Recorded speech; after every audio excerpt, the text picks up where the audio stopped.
ইবনু আব্বাস রাদিয়াল্লাহু তাআলা আনহু থেকে বর্ণিত, তিনি বলেন, একবার আব্দুল কায়েস গোত্রের একটি প্রতিনিধি দল আল্লাহর রসুল সাল্লাল্লাহু আলাইহি সাল্লামের দরবারে এসে বলল, আপনার ও আমাদের মাঝে সে সে রাবিআ গোত্র থাকায় শাহরে হারাম নিষিদ্ধ মাসসমূহ ছাড়া অন্য কোনো সময় আমরা আপনার নিকট আসতে পারি না।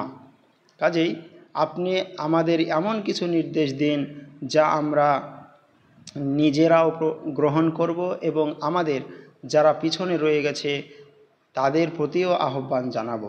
আল্লাহর রাসূল সাল্লাল্লাহু আলাইহি সাল্লাম বললেন, আমি তোমাদের 4টি বিষয়ে নির্দেশ দিচ্ছি আর 4টি বিষয় হতে তোমাদের নিষেধ করছি। নির্দেশিত বিষয়ের মাঝে একটি হলো ঈমান বিল্লাহ, আল্লাহর প্রতি বিশ্বাস স্থাপন করা। অতঃপর তিনি তাদেরকে ব্যাখ্যা করে বুঝালেন যে ঈমান বিল্লাহর অর্থ হলো এক আল্লাহর সাক্ষ্য দেওয়া, যে এই কথার সাক্ষ্য দেওয়া যে সত্যিকার অর্থে আল্লাহ ব্যতীত প্রকৃত কোনো ইলাহ নেই, আর আমি আল্লাহর রসুল। সালাত কায়েম করা, যাকাত আদায় করা, আর গনিমতের মালের 1/5 দান করা। আর তোমাদেরকে নিষেধ করছি কদুর পাত্র, সবুজ রঙের মাটির পাত্র, বিশেষ ধরনের তৈলাক্ত পাত্র ও গাছের গুঁড়ি খোদাই করে তৈরি পাত্র ব্যবহার করতে নিষেধ করছি। তো এই হাদিস একটি গুরুত্বপূর্ণ হাদিস। আল্লাহ রসুল সাল্লাল্লাহু আলাইহি সাল্লামের কাছে একটি লোক এসে জিজ্ঞেস করলো যে আমরা তো আপনার কাছে আসতে পারি না সময়ে, তাই আপনি 4টি জিনিস আমাদেরকে কিছু উপদেশ দিন, আমরা সেগুলি গ্রহণ করব এবং আমাদের পিছনে আমাদের গ্রামে যারা রয়েছে তাদেরকেও আমরা বলবো।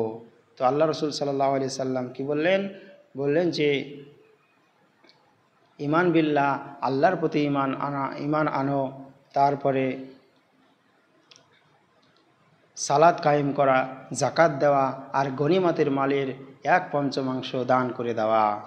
আর যে 4টি বিষয় থেকে নিষেধ করলেন সেটা হলো কদুর পাত্র, সবুজ রঙের মাটির পাত্র, বিশেষ ধরনের তৈলাক্ত পাত্র ও গাছের গুঁড়ি খোদাই করে তৈরি পাত্র ব্যবহার করতে।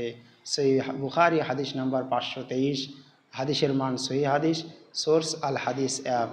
আল্লাহ রাব্বুল আলামিন যেন আমাদেরকে এই হাদিসের উপর আমল করার তৌফিক দান করুন, আমিন। ওয়াসাল্লাল্লাহু তাআলা আলা খাইরি খালকিহি মুহাম্মাদিন ওয়া আলিহি ওয়া সাহবিহি আজমাইন। আসসালামু আলাইকুম ওয়া রাহমাতুল্লাহি ওয়া বারাকাতুহু।